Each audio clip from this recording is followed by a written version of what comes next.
again. What did he take this time? I lost my mind again. His brain is country fried. I died in an accident.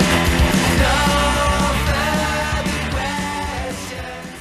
My name's Christian, but I pretend my name is Billy Jeans. On the Mean Jeans records, I play in Mean Jeans, who are a U.S. Garage punk, pop punk band out of Portland, Oregon, and we've been on tour in Australia, supporting the Chats and doing some headline shows of our own for the past couple weeks, and are on the final week of it right now. And we're supporting a new record that we've got out on Fat Records that's called Blasted. And yeah, the record came out the day of the first show of this Australian tour, so this is our first Blasted tour. Very nice, mate. Thanks for joining us today, Billy. Yeah. So, as you said, Mean Jeans released your latest album, Blasted, back on February the 9th. Like, I know it's only been a couple of weeks, mate, but how's the early reception been for it? Awesome. Yeah, I felt good about it. You know, I'm judging primarily from social media and whatnot, but and buddies sending text messages and whatnot. I saw a bunch of reviews that the label sent that were all in German, so I don't even know what they said. but yeah, it's been a good reception, and I think while we were making this record, I could tell that it had a little more cohesion or more just true to what Mean Jeans is supposed to be about at the core than perhaps one or two others we had made. So I feel good about it. Yeah, cool. So can you tell us a bit more about the album from a musical point of view and what you were going for with it? Sure. Well, we never have and never will stray from about a 4-power chord progression structure. That's pretty much keep it Ramon simple, and then kind of see what we can sprinkle on top of there. But this one, we had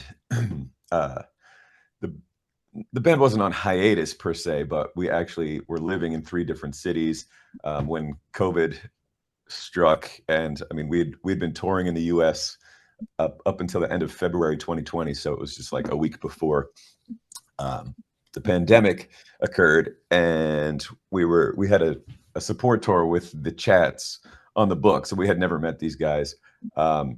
That got postponed and then postponed and then postponed and rescheduled.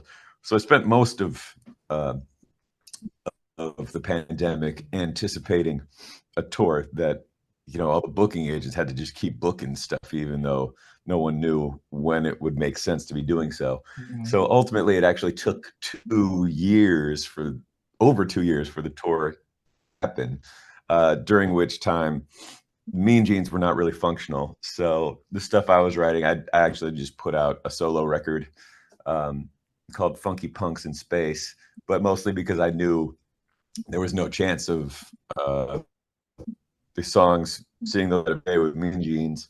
So then we hadn't played a gig in 2 years, and then we did a 6-week US tour with the Chats, and then they took us to Australia a couple months later. And I think after that, after about 10 weeks of touring, we like hopped off the stage and we're like, okay, that was really fun. We got to bang out another album. So so we kind of just all got together, and again, not living in the same city, we just kind of same process as we usually do. But I write some songs, and our drummer Houndy writes some songs on our own, and then we all get together and bang them out. So it was, I guess all I'm saying is that musically it was inspired by the live show a lot, and kind of realizing how much fun it is to play in this band and to be together, because we're all best buddies, and kind of after a long time of wondering what to do with ourselves, getting together and getting to rock. And we usually perform our songs about twice as fast as they are on the records. So I think this album's also quite fast in a way that just hopefully has somewhat of a live feel to it, or the same feel that the live Mean Jeans show does. The press release calls it a weird, wonderful, and wacky album. Would you agree with that statement? Wonderful. Not wonderful is probably not the word I would choose, but it's it's more, try to find some kind of balance between like fun and funny and not serious but sincere. So yeah, we always try to stay on the other side of the line of serious, because it's a project that's meant, to be fun and for fun. And I always hope that it's fun to go see the Mean Jeans, or that you put a record on when you want to have some fun. So there's a goofiness to it. I don't know how weird it is. It's not that weird to me, but maybe we're a bunch of weirdos, so can't help it. There's 15 songs on the album, mate. So which one's your personal favorite?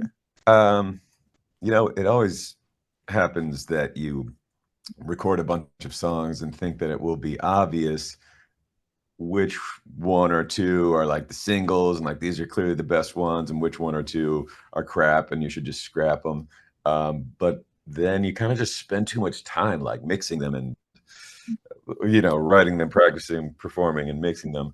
Not that we practice very much, or spend very much time recording it, but I personally lose all perspective on that.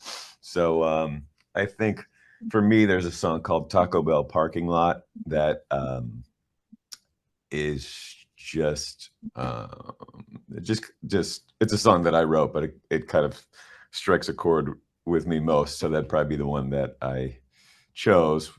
It's just a song about sitting in a car in a Taco Bell parking lot, sifting through the dirty wrappers and remembering a relationship, I guess.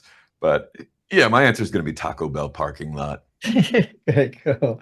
But on that note, someone told me, which I was not aware of, that I believe it's Frenzal Rhomb, the Australian band, has a song called Hungry Jack's Car Park.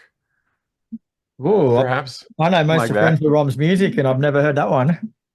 Okay, well, this is what I was told. I was like, which means almost nothing to me, but we don't call it a car park. We call it a parking lot. All right. We don't. Is it called Hungry Jack's? Yeah, we got a Hungry Jack's here. Am I messing that up? Is it called? Yeah, called Hungry Jack's. Then that's called Burger King in the U.S., which is not too far of a cry from Taco Bell. So I just thought it was funny that there's some similar inspiration between the two artists, but without having known that song existed. You have a connection, mate. Yeah, there it is. Yeah, you're not far off completing the bargain bin tour of Australia with the Chats, the Prize, and the Unknowns. Like, has it occurred to you that you're the only non-the band on the lineup, mate? Everyone else is the.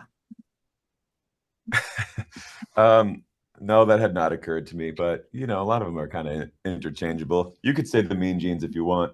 I don't even know why I noticed it. I was just writing it all down yesterday, and I went, "These guys are ripped off. They're not a the." Yeah, I think we never maybe really decided if there's a the or not. Kind of like the Oblivions or something. I think they're just called Oblivions, but everyone says the Oblivions. I don't know. Let's run with a silent the, shall we?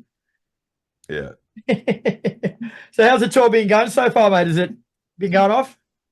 Yeah, it's been awesome, and we're accustomed. This is our third tour with the Chats, so I think that's really not even a business decision. I think we just got along quite well and have a good vibe together. So supporting the Chats is always super fun because they're really not an underground band, whereas Mean Jeans, the Unknowns, the Prize, we're in some form of underground, I would say, whereas they're reaching a really wide audience. And so you see everyone throughout the US. Also, you see everybody from 8-year-olds who have Chad's t-shirts and know every word to every song, which is insane, to like the old guard of garage punk, 15, 60-year-old guys who are usually kind of like the gatekeepers, but the Chats pass their test also. So it's just a really wide range, but also I think people who come to see the Chats want to just have fun.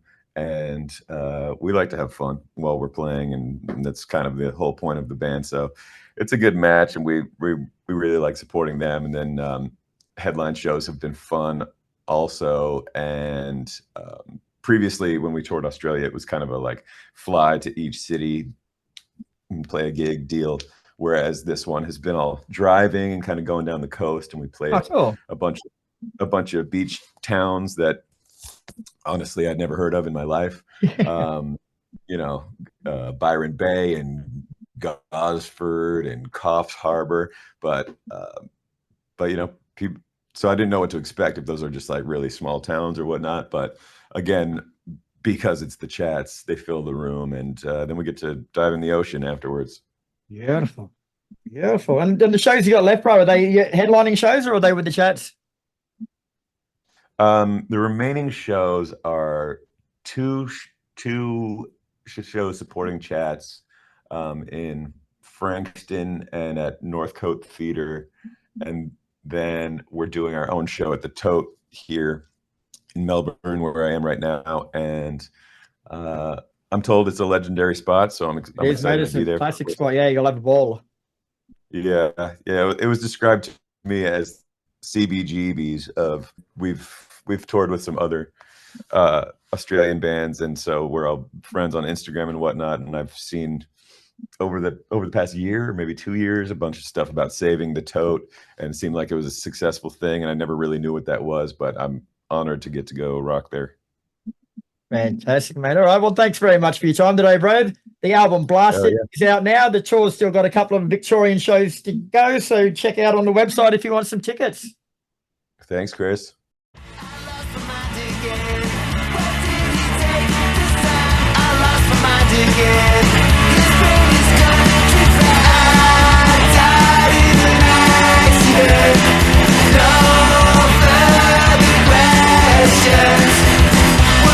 Sorry, Mom, too many aching moms. Why don't you come along?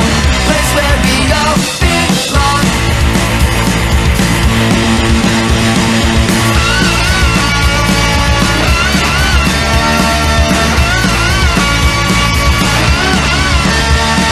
I died in an accident. No further questions. Forgot to wave bye-bye. I wish my time so high, it touched the sky.